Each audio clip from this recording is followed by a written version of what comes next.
After this, Jesus went away to the other side of the Sea of Galilee, also called the Sea of Tiberias. A large crowd kept following him because they saw the signs he was doing for the sick. Jesus went up on the mountain and sat down there with his disciples. Now the Passover, the festival of the Judeans, was near. When Jesus lifted up his eyes and saw that a large crowd was coming toward him, he said to Philip, "Where can we buy bread so these people may eat?" He said this to test him, because he himself knew what he was about to do. Philip answered him, 200 denarii worth of bread would not be enough for each of them to get even a little. One of his disciples, Andrew, Simon Peter's brother, said to him, "There is a boy here who has 5 barley loaves and 2 fish, but what are these for so many people?" Jesus said, "Have the people sit down." There was a lot of grass in that place, so the men sat down, about 5,000 of them. Then Jesus took the loaves, gave thanks, and distributed them to those who were sitting there. He did the same with the fish, as much as they wanted. When they had eaten enough, he said to his disciples, "Gather the leftover pieces so that nothing is wasted." So they gathered them and filled 12 baskets with pieces left over from the 5 barley loaves after the people had eaten. When the people saw the sign he had done, they began saying, "This really is the prophet who is coming into the world." Then Jesus, knowing that they were about to come and seize him to make him king, withdrew again to the mountain by himself. When evening came, his disciples went down to the sea, got into a boat, and started across the sea toward Capernaum. It was already dark, and Jesus had not yet come to them.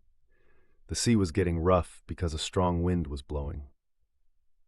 After they had rowed about 3 or 4 miles, they saw Jesus walking on the sea and coming near the boat, and they were afraid. But he said to them, "It is me, do not be afraid." Then they were willing to take him into the boat, and immediately the boat reached the land where they were going. The next day, the crowd that had stayed on the other side of the sea saw that only one boat had been there. They also saw that Jesus had not gotten into the boat with his disciples, but that his disciples had gone away by themselves. Other boats from Tiberias came near the place where they had eaten the bread after the Lord had given thanks. So when the crowd saw that neither Jesus nor his disciples were there, they got into the boats and went to Capernaum looking for Jesus. When they found him on the other side of the sea, they said to him, "Rabbi, when did you get here?" Jesus answered them, "I am telling you the truth. You are looking for me not because you saw signs, but because you ate the bread and were filled. Do not work for food that perishes, but for the food that remains into eternal life, which the Son of Man will give you. God the Father has put his seal on him." So they said to him, "What should we do so that we may do God's works?" Jesus answered them, "This is God's work, that you trust in the one he sent." Then they said to him, "So what sign will you do, so that we may see it and trust you? What will you do? Our ancestors ate the manna in the wilderness, as it is written, 'He gave them bread from heaven to eat.'" Jesus said to them, "I am telling you the truth. Moses has not given you the bread from heaven. My Father gives you the true bread from heaven. For God's bread is the one who comes down from heaven and gives life to the world." Then they said to him, "Sir, always give us this bread." Jesus said to them, "I am the bread of life. The one who comes to me will never be hungry, and the one who trusts in me will never be thirsty. But I told you that you have seen me, and still you do not trust. Everyone the Father gives me will come to me, and whoever comes to me I will never throw out, because I have come down from heaven not to do my own will, but the will of the one who sent me.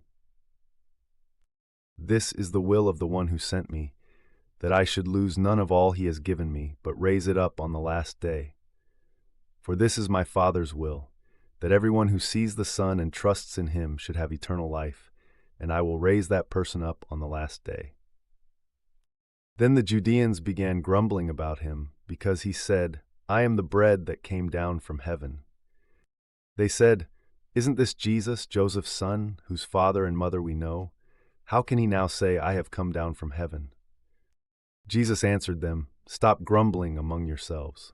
No one can come to me unless the Father who sent me draws that person, and I will raise that person up on the last day.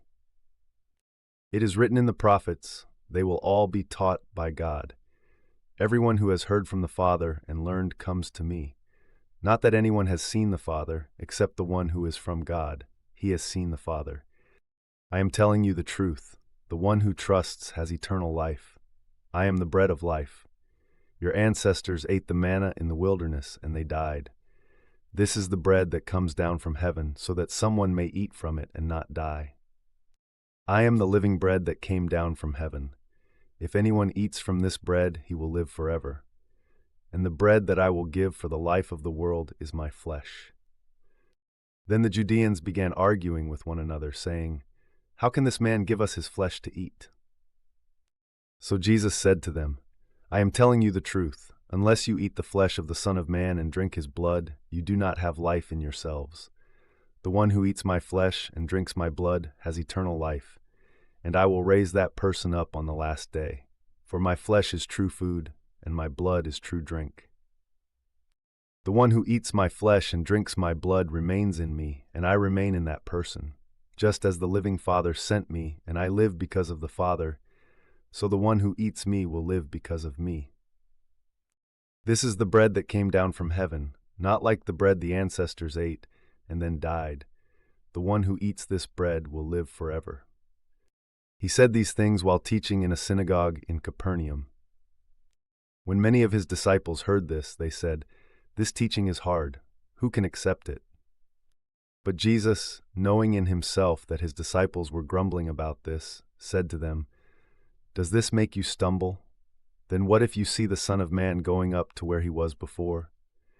The Spirit is what gives life, the flesh is no help at all. The words I have spoken to you are spirit and life, but there are some among you who do not trust." For Jesus knew from the beginning who did not trust and who would hand him over. And he said, "That is why I told you that no one can come to me unless it has been granted to him by the Father." Because of this, many of his disciples turned back and no longer walked with him. So Jesus said to the 12, "You do not want to go away too, do you?" Simon Peter answered him, "Lord, to whom would we go? You have words of eternal life. We have come to trust and to know that you are the Holy One of God." Jesus answered them, "Did I not choose you, the 12? Yet one of you is an accuser." He was speaking about Judas, son of Simon Iscariot, because Judas, one of the 12, was going to hand him over.